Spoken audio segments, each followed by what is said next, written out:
Welcome to Big Hoss's Tailgate.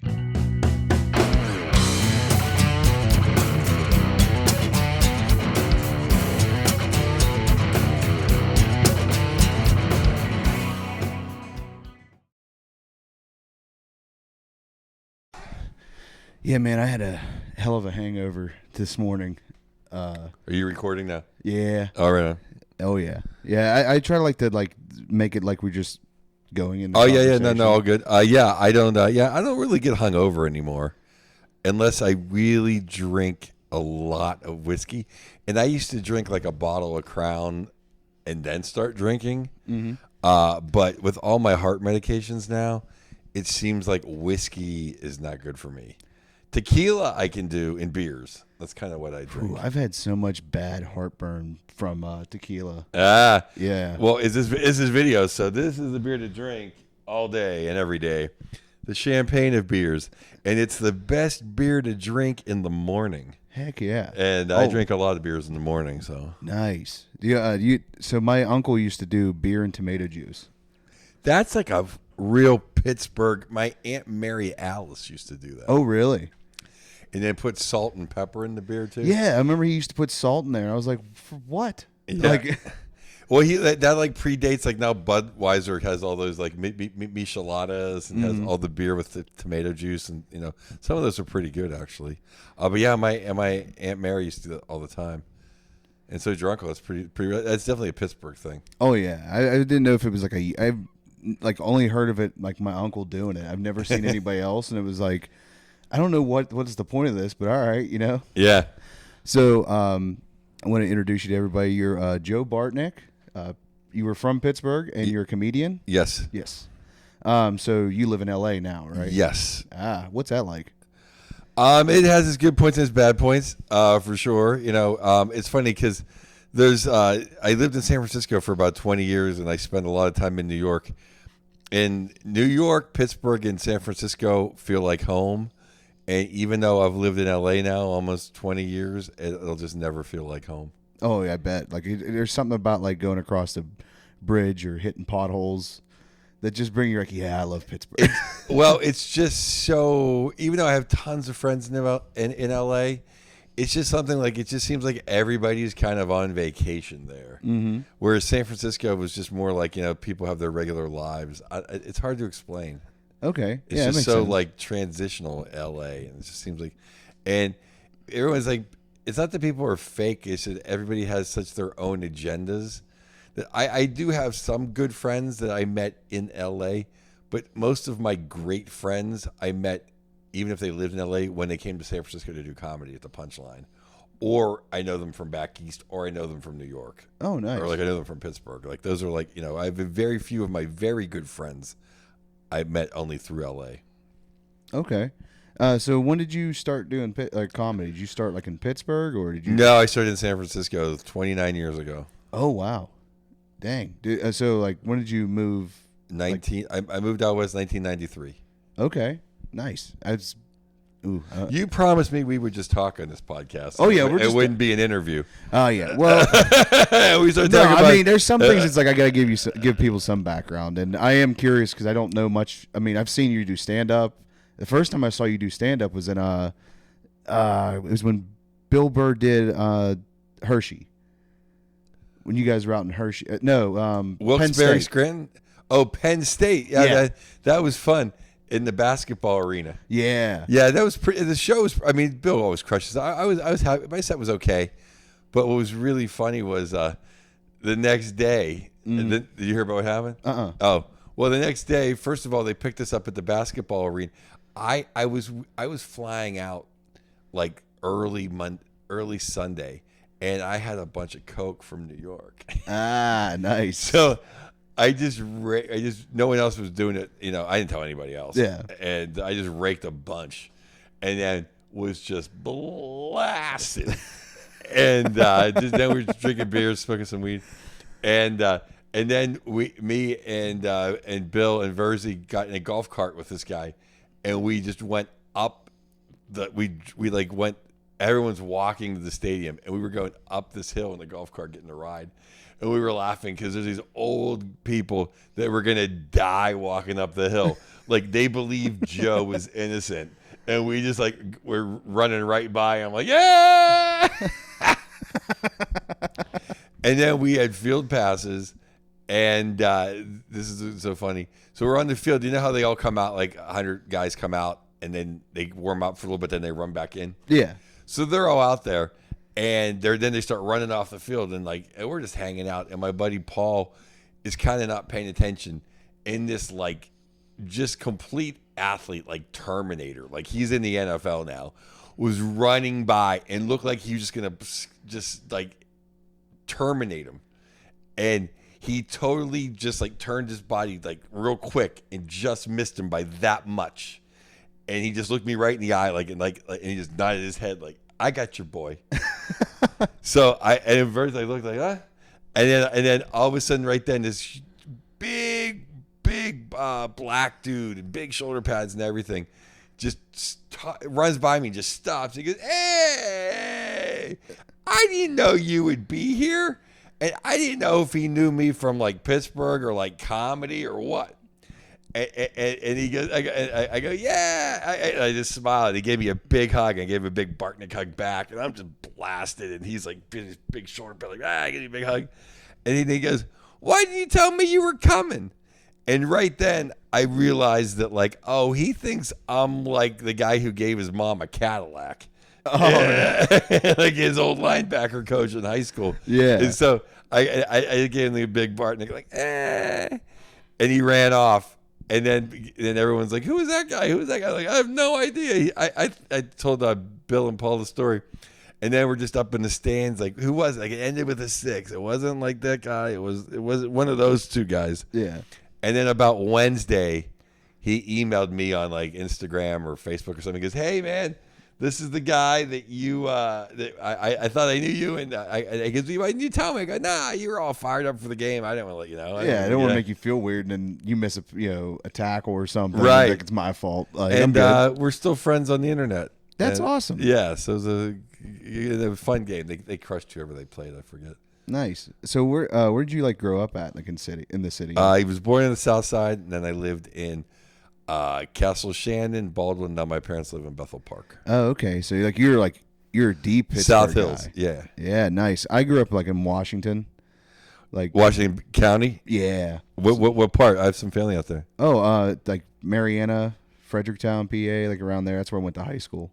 What is that, like Cannon McMillan or something? No, that's Beth Center.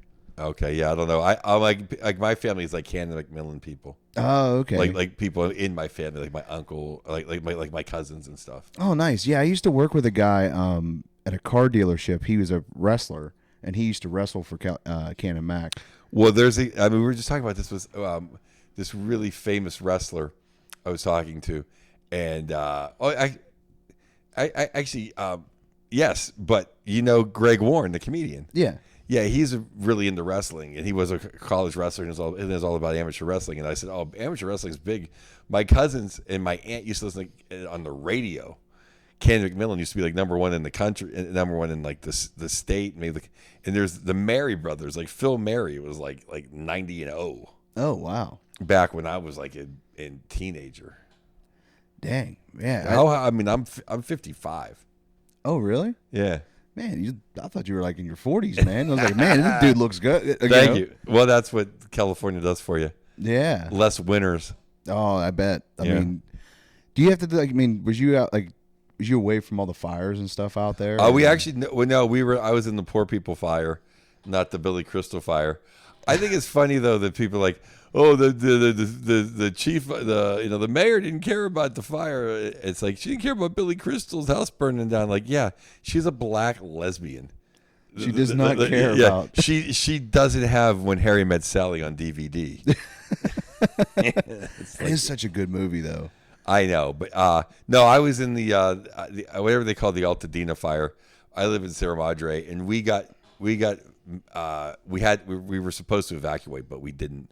But where we live, I would never put a firefighter in danger. We had like 2 ways out. We had like 3 ways out of our house, like driving out. So I was keeping an eye on it. Like I could see it over our neighbor's house, the flames. Oh wow! It was like because where we're at, there's always fires, and we're always voluntary evacuation because we're one block off the main street in Sierra Madre.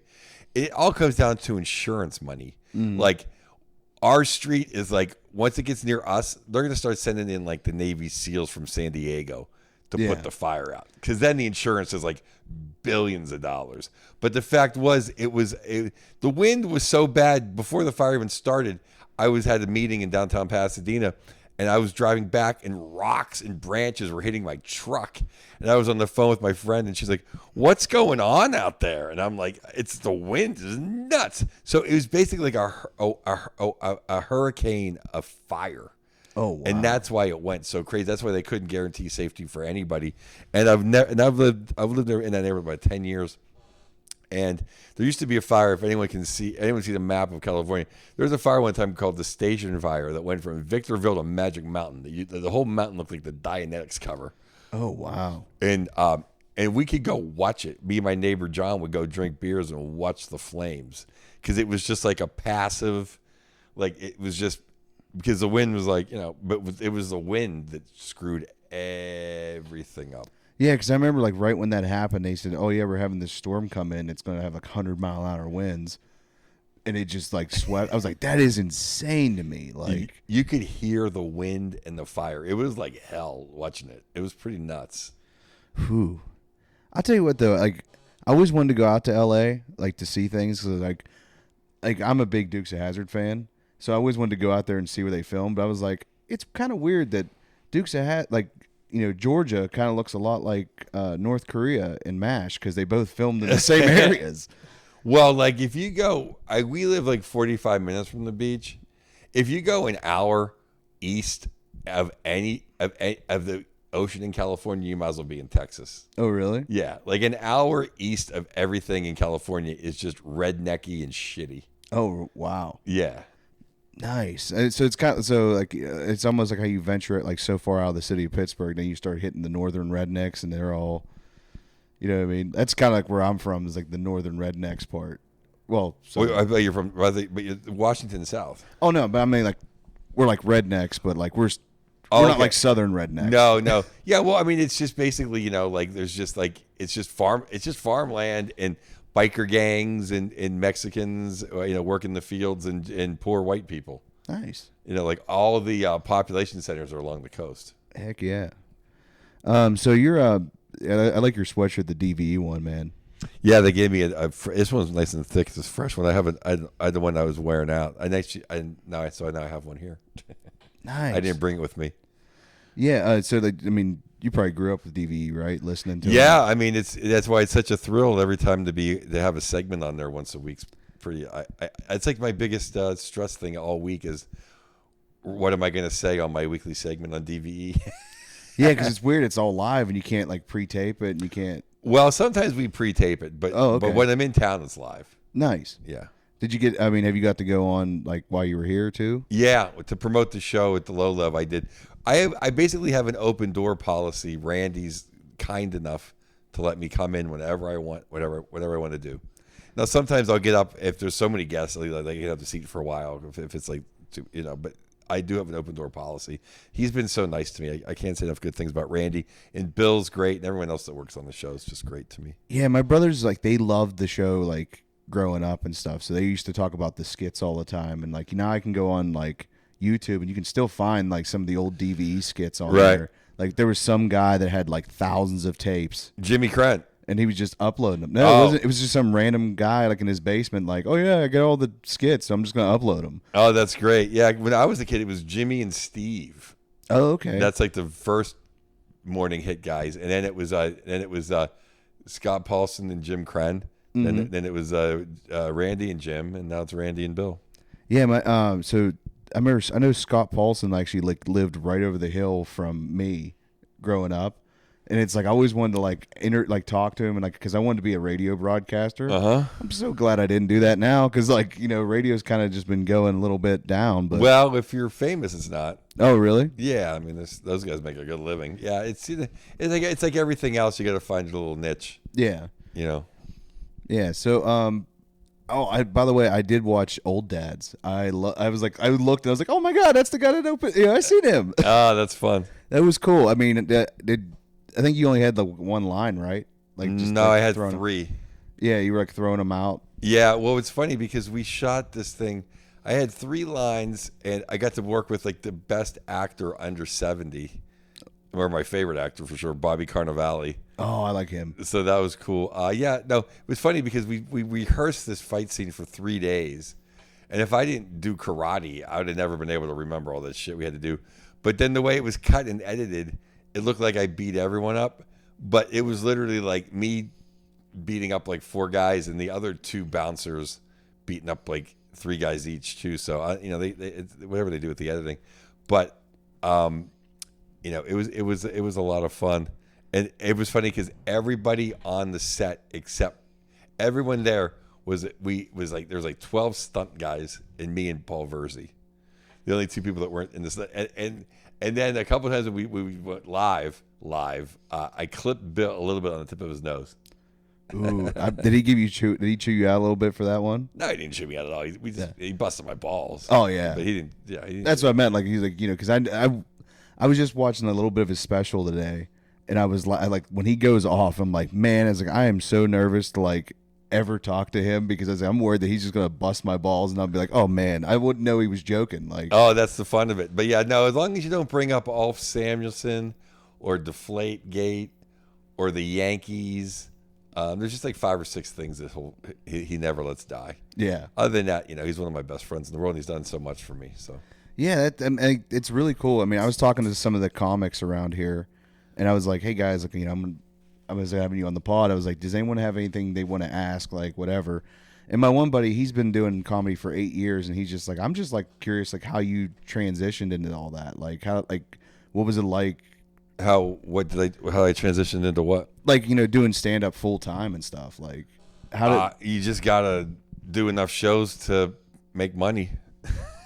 I mean, because it's weird because I'm at that point where it's like, oh yeah, we'll give you $20 for 5 minutes, and I was like, okay, cool, I'll do it. Like, I'll drive 3 hours. Why not? Yeah. Well, and then keep your day job. Yeah.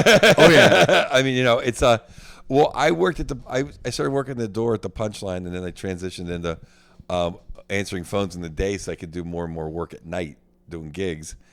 And I just got to the point where I was just making enough money to, before the rents got expensive everywhere in the world and gas was still cheap. I just made enough money to survive. Oh, nice. And that's all I'm still doing. Just making enough money to survive. So that's all you can really do, Well, like, do you do a lot of the acting stuff?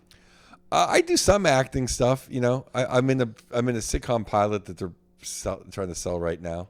Oh, nice. Yeah. I play a Jewish gangster, so I'm always typecast. It showed my range. I didn't play an Italian gangster. I played a Jewish gangster. Showed my range. Yeah, I tried to I did a student film like last year, and I was like I never done acting before. I always like did extra stuff. And I was like, all right, yeah. And I like I overhyped myself, and the guy's like, cool, you're the lead now. I was like, oh great, this is not going to go well at all. And they cast me as an old cowboy. I'm 32. You know what I mean? Like, I was like, you guys going to put makeup on me? They're like, nah, you're good. I was like, seriously? But it was kind of cool. I mean, I got the senior discount on Chick-fil-A, so it was like, all right, it works out. Like, that's good. Yeah, honestly, for me, the hardest thing about acting is remembering my lines. And if the people aren't sticklers and they just kind of like, here's the main point you got to get across. Make sure you get these points across.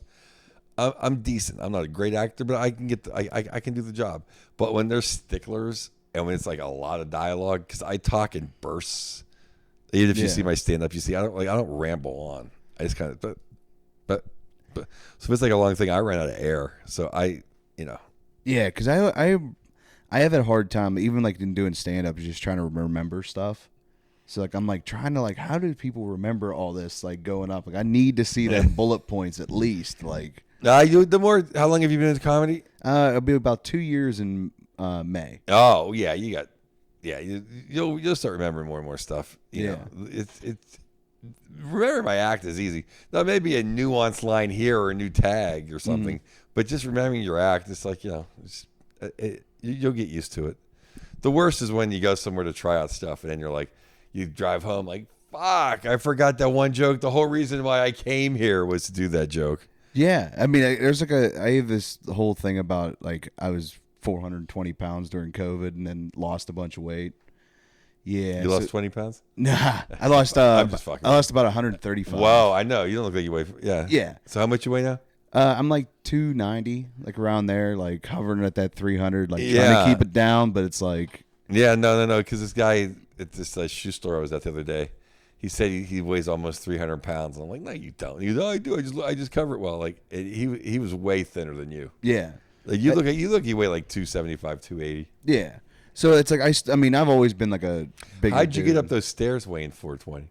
Oh, I lost the weight before that. I was like, You wouldn't have fit on those steps. yeah, because I worked out. I mean, because I was working out, eating healthy, and I went down to like 350, and then I was like stuck there, and I was like, I don't know how to lose more weight. So like, I went to the doctors. I'm like, hey, what's up? And she's like, well, like you could try the Ozempic thing, and I was like, oh, okay, cool.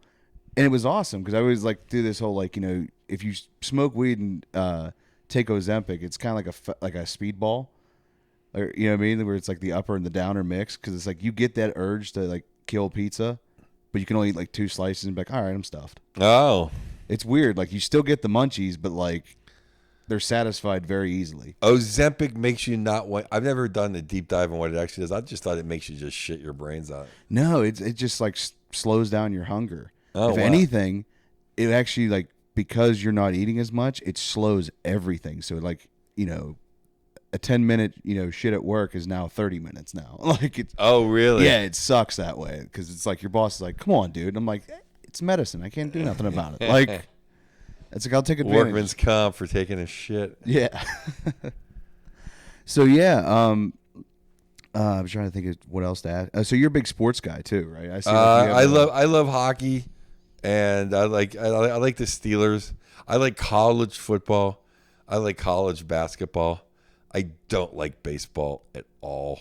Ooh, yeah. Even like I like going to like a Pirate game and being there in person. Not the Pirates. Yeah. I like going. I used to go to the Giants games because the stadium was great and they were winning, and like the atmosphere was like people cared. Yeah, And I can't support minor league baseball. yeah. That's a good way It to was put it. even on the paper today. Like it was on the front page of the sports. Like, hey, my dad. It's just like, why are the Pirates on the cover? This Penguins won 7-3. I'm the biggest Penguin fan, but like they're in the regular season. The Pirates are like in Florida. I'd even put the Steelers like whatever doing push-ups before I fucking. I don't know. I think this whole city should just quit the baseball team. Like just completely. No one go. Yeah, Ever. No one watch it ever, and make it just like end. Goodbye. yeah. Until you actually start investing in the team and Yeah. making them. I love my favorite thing online is when people like pay for a cameo, and like they'll have the guy like whoever celebrity to do the cameo, and they'll be like, tell Bob Nuttings to sell the team. Like it's always that, and the guy will be like sitting there, started off, and then he'll get to that and like, what the fuck does that mean? Because they don't know. Oh man. So yeah, you're- he's not gonna. He's never gonna sell it if he makes any money off of it. So you got to quit going. But in general, I'm just not into baseball. Like if they were the Yankees, I wouldn't care. Yeah. I don't know. The older I get, the less I'm just not into. If I'm not into something, like that's it. do you watch golf at all? No. Oh my God. That is pain. My dad was watching in the hospital today. I'm like, well, if you don't fall asleep watching golf, you're not going to fall asleep. Yeah, I mean that's You know what though? I actually would rather watch golf than baseball though. that's fair because it's like at least you're kind of like there's some cool personalities there, like John Daly.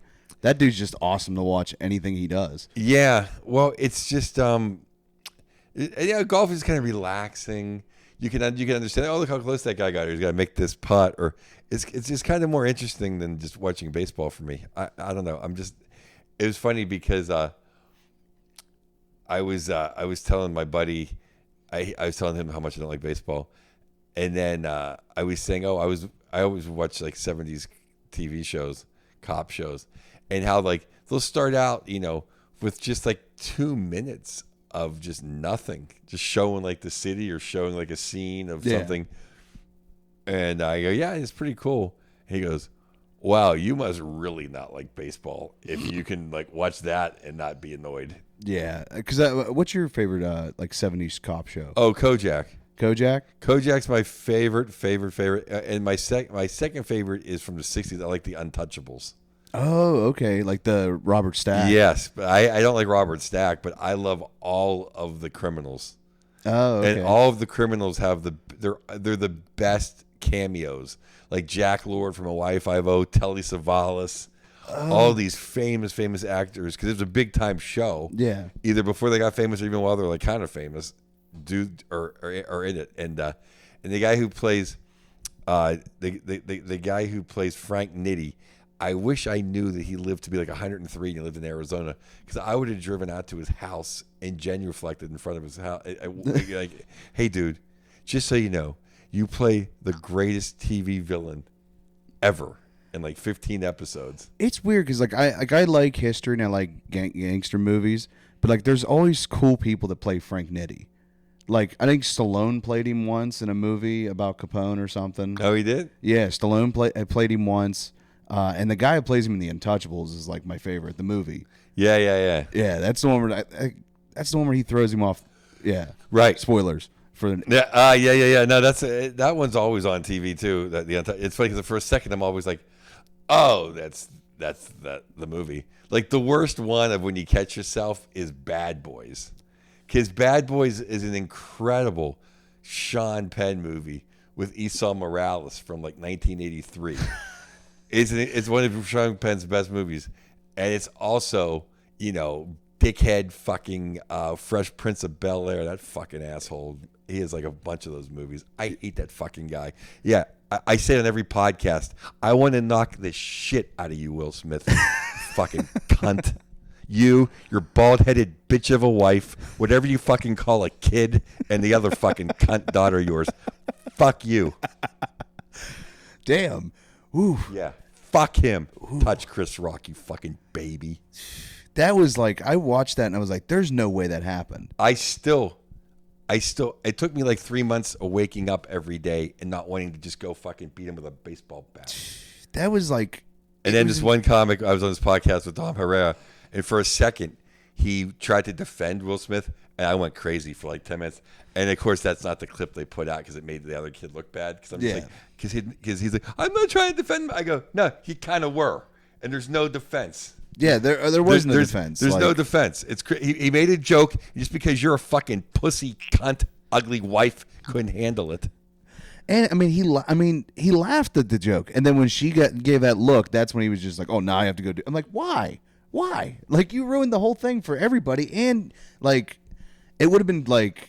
I think he handled it best, Chris Rock did, and then just like spoke on it once, destroyed him, and then left. Oh yeah, Chris Rock did. I love Chris Rock, and B, he's so stupid because it was supposed to be a night celebrating like black tennis players.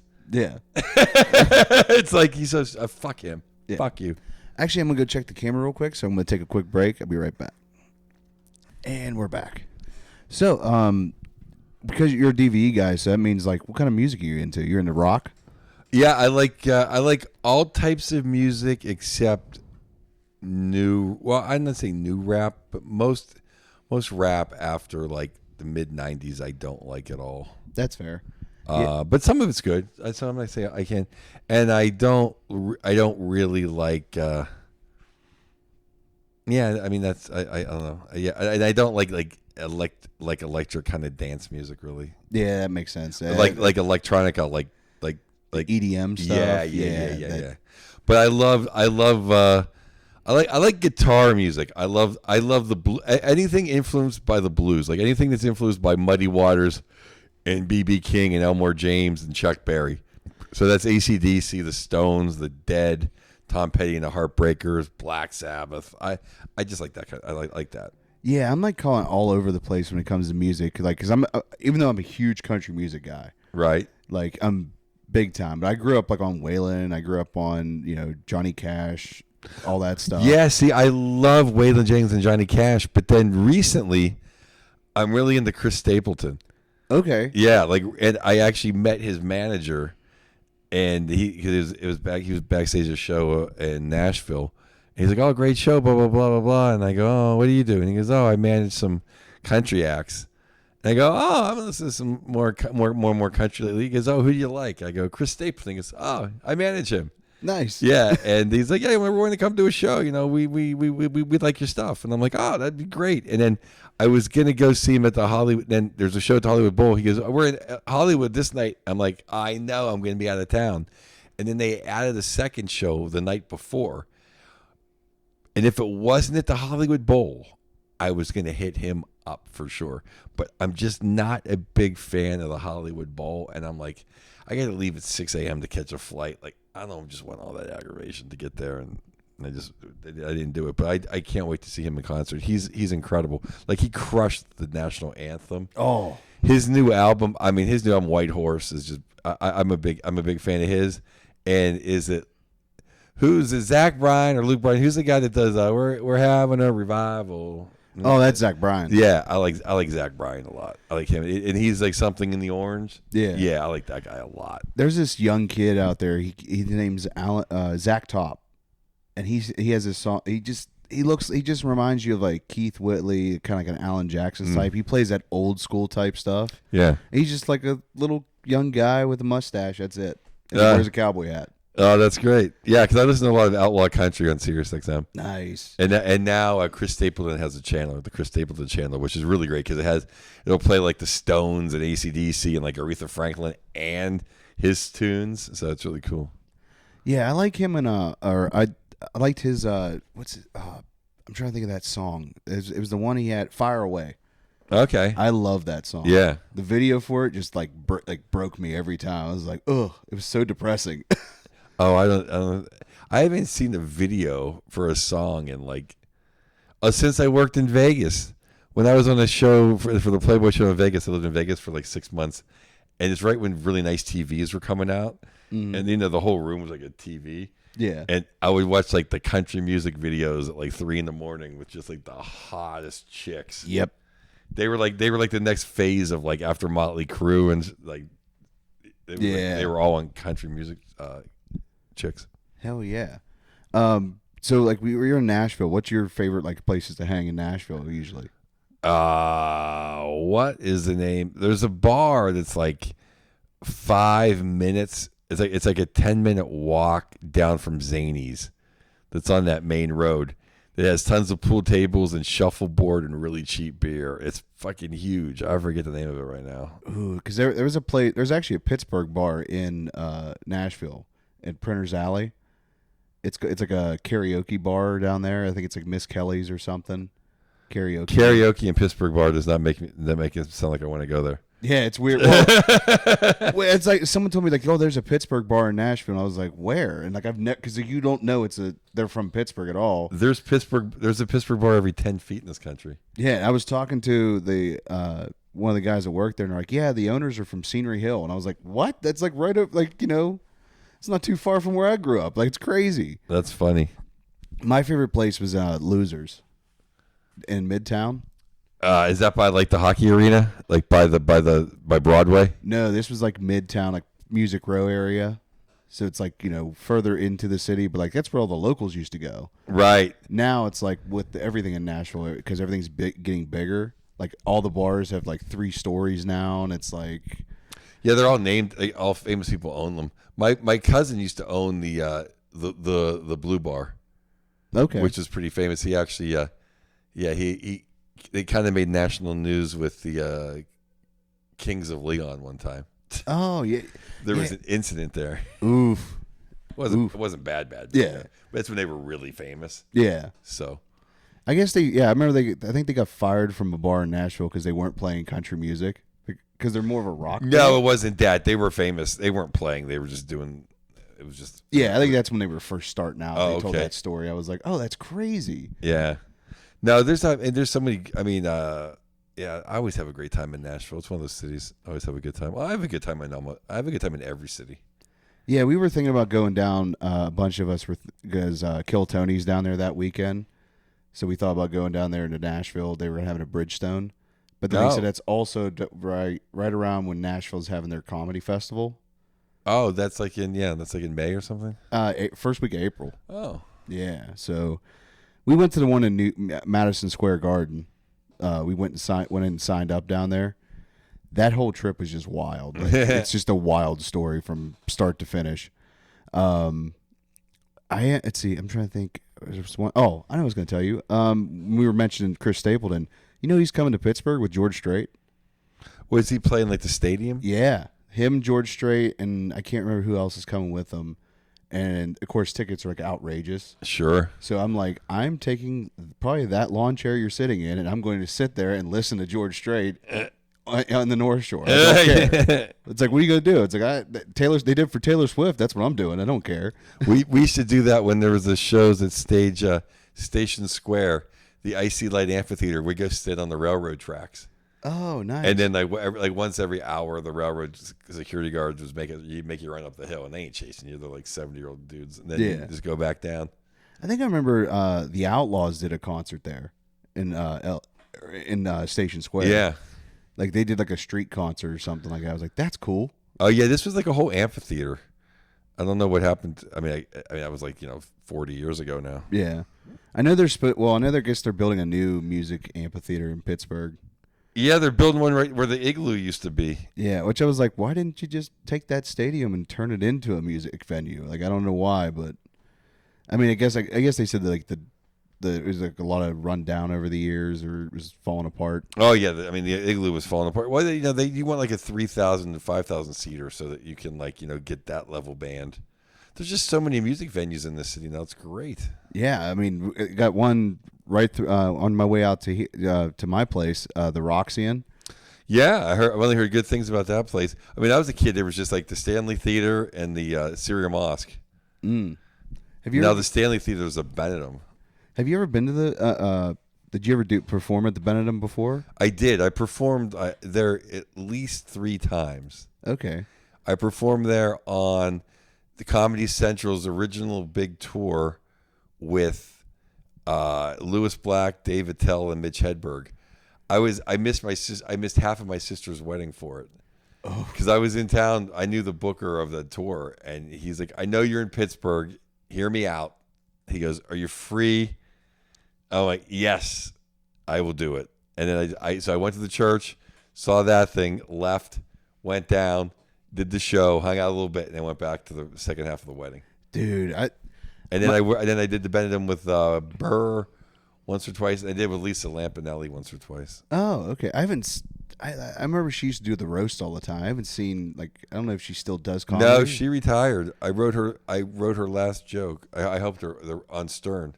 I used to help her write the roast and for years, and helped her do other projects, and then I know for about 5 or 6 years I opened for a lot of her shows in the country. Nice. Yeah, it was a lot of fun. She treated me. I call her the queen. She treated me like the queen. She treated me. She was a queen. She was like the best to me. Nice. The Mitch Hedberg. I have one cool little factoid about I seen him somewhere, or I didn't see him, but it was like a weird interaction I had. So I went to see Ralphie May at the Improv, and after the thing, I was like, my favorite joke you tell was about this acid story. Like he has this acid, hey, you can't take acid. It's weight, it's not weight dependent. Once you do it, it's a time thing. And he's explaining to his buddy about what acid's going to do to him. He goes, you know who that joke's about? I said, who? He goes, it's about Hedberg. He goes, he wanted to do acid. And I was trying to tell him dude, you can't do this. He goes, and then that's where the bit came from. I was like, that's crazy. I did not know that.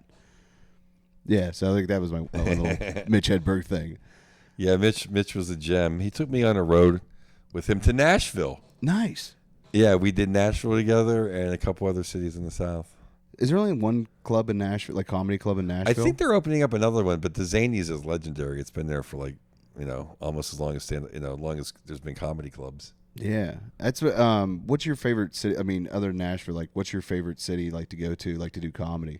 Well, I did my special in Chicago. I love Chicago. It's like a really big Pittsburgh. I love Chicago. San Francisco is my comedy hometown. I love it there. Seattle's great. Minneapolis. Every city's, Detroit. I like every city. I'm pretty much. There's only a couple really little shit towns where if I played anywhere more than 5 times, I'm usually batting at least 800. But in Idaho Falls, I think I'm 3 for 9. Ooh. They just don't like the material, or just sometimes. No, it's just they live in Idaho Falls, Montana. They live in Idaho Falls, and they're just when when you do shows in these kind of towns, like there's one big venue, and so there'll be like comedy, and then after comedy there's dancing. Mm-hmm. So all the local townies will come like a half hour before the end of your show, Mm-hmm. and just cause trouble.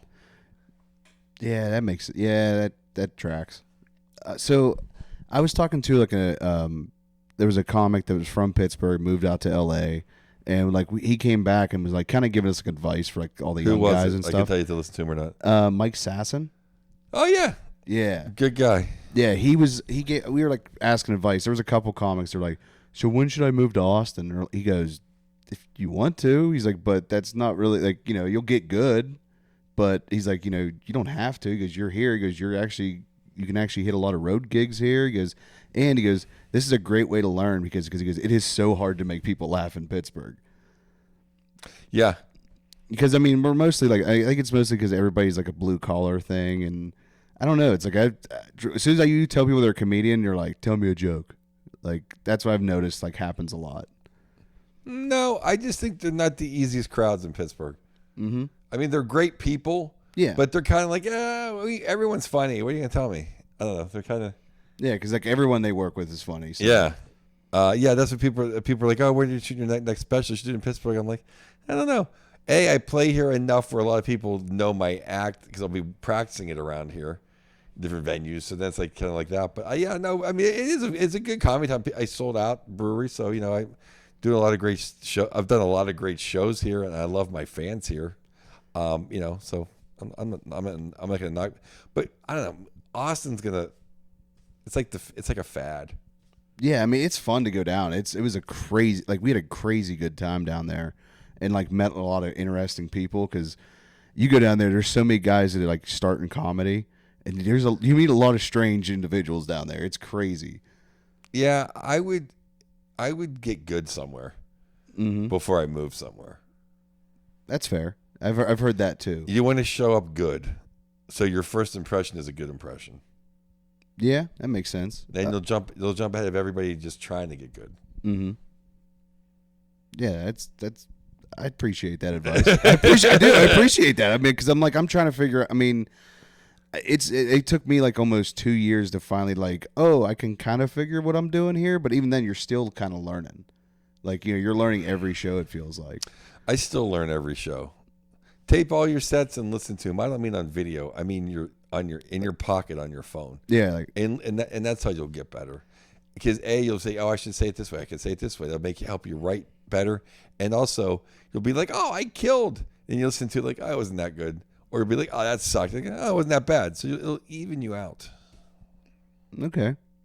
Yeah, I do listen. I do record everything on voice memos and stuff. That's like perfect. Yeah. I've like every show I've done, like every open mic. I think there's like one or two I've missed just because I forgot to hit record when I went up. That's the worst when you think you did. Yeah. And that's been happening to me lately. Yeah, I did this one. I went to go do this one show, and the comic mixed me up with another guy named Andy on the show. And so he called me up, and so I had to hurry up, hit record on my phone, and run up there. And I think I did one of the best things I ever did was doing that because I wasn't prepared for it, and it's just the adrenaline rush. Right. Yeah, it's always, there's been times when I've driven like 15 hours just to change in my car to get on stage. Mm-hmm. Or just like driven in a fucking hurricane and just made the show or whatever. There's been so many stories of just barely making it. And that's when you have your best sets because you're not thinking about it ever. Yeah. Just walk on stage. Did you ever like go somewhere and like forget your merch like to bring with you? Do you have merch already? I made koozies for my podcast because I was like just put the logo on there. I was like trying to get the name out there more. Sure. So I went and bought a bunch of koozies. I'm like, I'm so excited. I'm going to sell this during the show. Well, I was running around trying to get ready for the show that I forgot them. And I drove all the way there. And the one guy's like, dude, he goes, that has happened to me too. He's like, I honestly, that wouldn't be that big of a deal to me. Oh, really? If you're a comedian, like, did you ever forget your merch? Like, that's like not a, I think you're going to say, do you ever forget your act? Ooh. Your merch is like, yeah. It's like, you a salesman or you a comedian? That's a good point. It's like, I just started having merch again. Only merch I've ever had is I had my CD You know, all things comedy's first CD. Like I used to have I had like ones I made on my car, like old school rap ones you put the sticker on. But like my first real CD I sold, and that was it until like. And I had my one friend like, you need to get merged, this chick, and I'm like, and then I just started getting those puck off hats, literally just like 2 months ago. I do like that, the puck off thing, because I was like reading, I was like, wow, I can't believe it says puck. I was like, I can't believe you put that on there. That's awesome. Well, hey man, I really appreciate you coming out to do this. I was amazed whenever you actually messaged me back, like, yeah, let's do this, and I was like, I always like to help out young comics. I help out anybody from Pittsburgh. I help out. B, young comics, and C, you came to see my show and you were cool and you said you liked it, so we'll come and do some. But you said I wouldn't be interviewed. You said we'd be talking about Kojak. I do like talking about TV, man. I'm just fucking with you. Yeah, I do. But you did serve Miller High Life, so I'll come back anytime for a show. I appreciate that. Me, it's like I like keeping my setup small because I can go anywhere. Right. Like I recorded a podcast at the Pittsburgh Improv in the green room. Yeah, sure. And I don't know, you've seen that green room. It's not very big. It's like half a but closet. You can totally do a podcast there. Oh yeah, I mean, and I had it was David Jolly from Kill Tony was on there. I've never seen a second of Kill Tony. Oh really? I mean, I used to do roast with Tony when we have roasts in L.A. and stuff, and I'm friends of his. But yeah, I was gonna do it one time. I was gonna do it because me and Red Band go way back. And when he first started doing comedy, my buddy Sam Tripoli, he'd always have him on his shows because Red Band was a cool kid. And and I remember he was doing the Belly Room, and then they were like, oh, it went well. He's gonna do another one. And then next thing you know, it's in the main room, and now he's doing Stadium. So good on Tony. But yeah, I've literally never, Yeah, it was so cool. Like, cause we went to go to Madison Square Garden.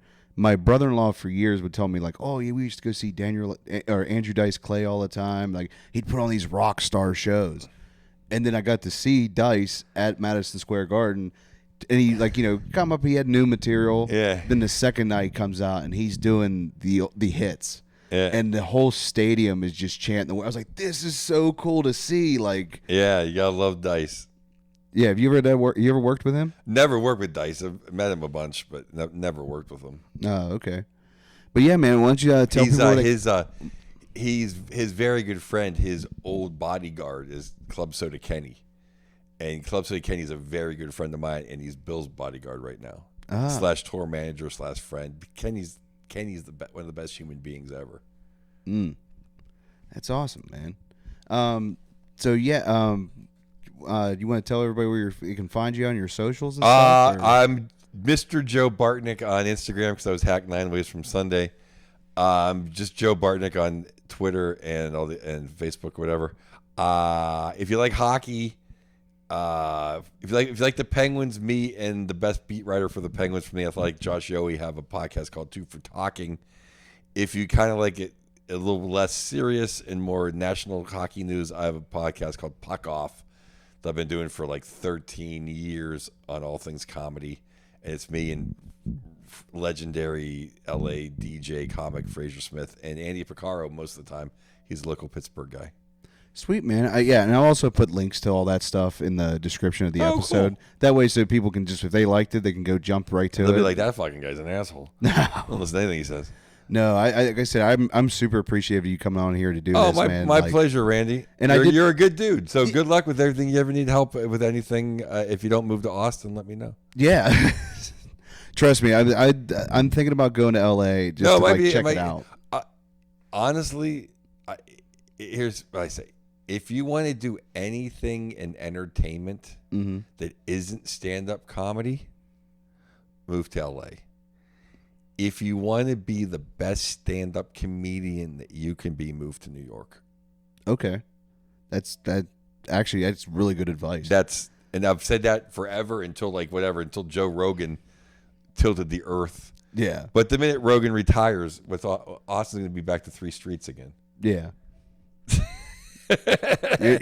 Yeah, exactly. Because that's what a lot of people are like. Nah, I'm gonna just be quiet. But anyway, yeah, I'm just gonna wrap it up here. And again, I appreciate you coming out. You're here. welcome. Yep. Thank you Salute, guys. everybody.